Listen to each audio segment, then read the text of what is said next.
This is Autoline Daily, the show dedicated to enthusiasts of the global automotive industry.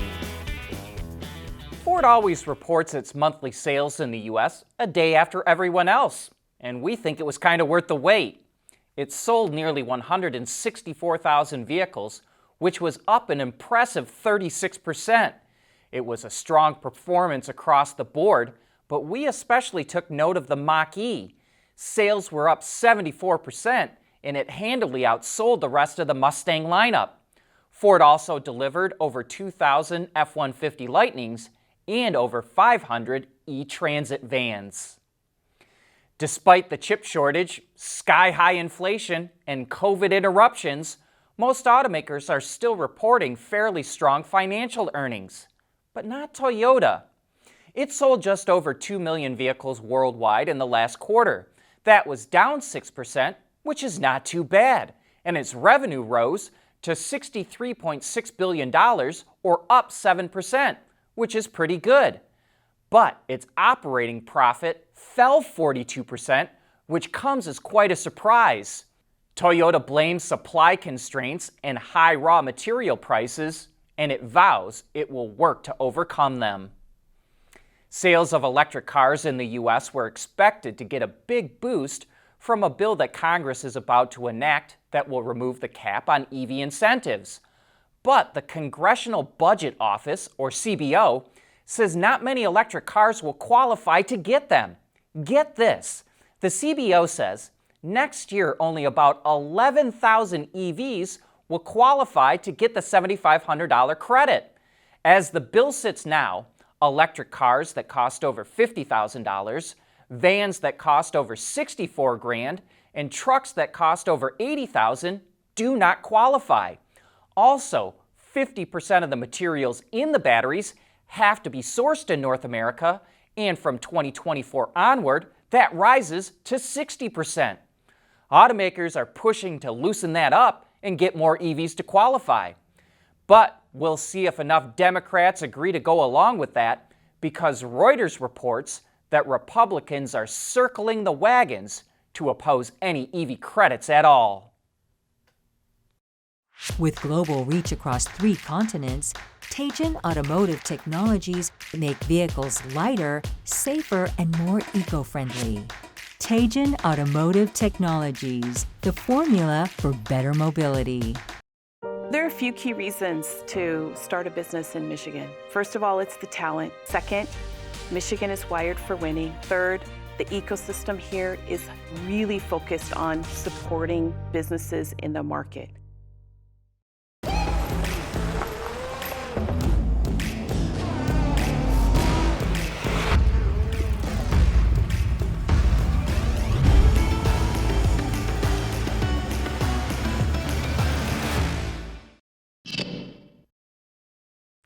BMW could actually be helping other automakers modernize their manufacturing plants.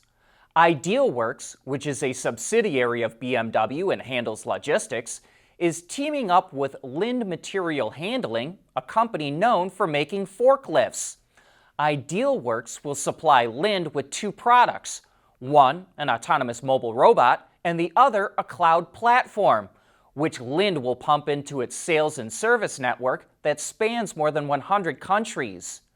The robots are able to independently pick up, transport, and deliver payloads of up to 1,000 kilograms, or over 2,200 pounds, without the need for magnets, markers, or QR codes. This is just another example of how automakers plan to generate more revenue outside of building vehicles. And speaking of manufacturing advancements, you might want to check out our interview with the supplier Forvia, which is using augmented and virtual reality to improve life on the factory floor. In fact, you can catch all of our coverage from the management briefing seminars on our website or YouTube channel. With vehicle prices at an all-time high and inventory at all-time lows, more and more people are fixing what they've got. But this has also led to an increase of fake or counterfeit parts. Mercedes actively tries to track down and get rid of these components, especially ones that are safety related, like wheels, brake pads, and suspension components. And last year, it helped seize 1.86 million counterfeit products in 650 raids. That's an increase of about 6% compared to 2020. And that's just Mercedes. Imagine what it must be if you add all the other brands together. And these parts are not made to the same standards, so they don't perform as well as the original equipment components. Porsche is working to speed up its vehicle development. One way it's doing that is by making it easier for vehicle testers to communicate with the relevant department. So Porsche is now equipping test vehicles with a COM box, which hooks up to the measurement system or the data logger and allows that information to be sent out over the cloud. All a vehicle tester has to do is tap their smartphone and record a voice memo. That is then converted to text and sent via email to the relevant department, along with the data, which is filtered to include only the necessary information. For example, chassis engineers don't need the HVAC data. Plus, this information can be sent anywhere, so there could be less of a need for someone to fly halfway around the world to address an issue. We want to know what drives your testing. OTA, connected car, diagnostics, remote testing. Intrepid Control Systems is here to help you work from anywhere. Intrepid Control Systems, driven by your data. At Schaeffler, we pioneer motion. Electrifying mobility. Manufacturing smarter. Reducing CO2 emissions. Making energy production clean. Schaeffler pioneers motion to advance how the world moves.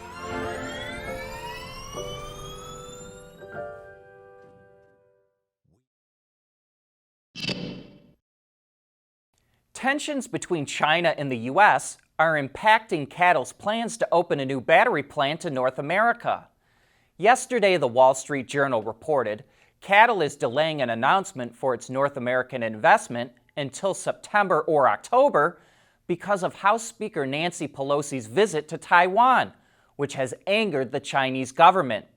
CATL was expected to reveal its plans this month. Because of those tensions, it's very unlikely CATL will choose to open the plant in the U.S., which means it will likely be in Mexico or Canada. Mexico makes sense because it has a free trade agreement with China, but Canada could be an attractive option because it has nearly all the raw materials needed to make batteries. Mid-sized cars didn't fare so well in the Insurance Institute for Highway Safety's updated side impact test. Out of the 7 cars it tested, only 1 received a good rating, the Subaru Outback, and 2 others, the Hyundai Sonata and VW Jetta, earned acceptable scores.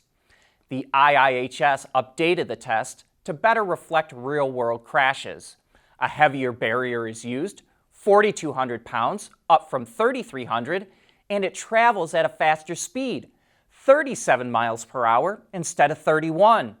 The Honda Accord, Toyota Camry, Nissan Altima, and Chevy Malibu were the other models tested, which received marginal or poor ratings. The good news for now is the IIHS isn't currently including the new test for its safety awards, but it will starting next year. Bad news for EV startup Lucid Motors. It's slashing its production forecast in half for the year and now expects to build between 6,000 and 7,000 Airs instead of 12 to 14,000. Lucid blames supply issues on the cut. The good news is that it has 37,000 reservations for the EV, which represents about $3.5 billion in potential revenue. Speaking of EV reservations, Fisker says it has 56,000 reservations for its Ocean SUV, which goes into production in November, and it has another 4,000 reservations for its Pear model that doesn't come out until 2024. But that's a wrap for today. Thank you for tuning in.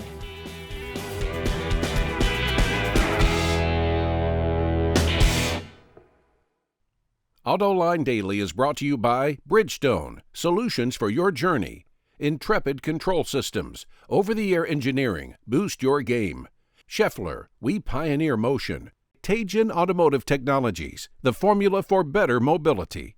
And by the Michigan Economic Development Corporation.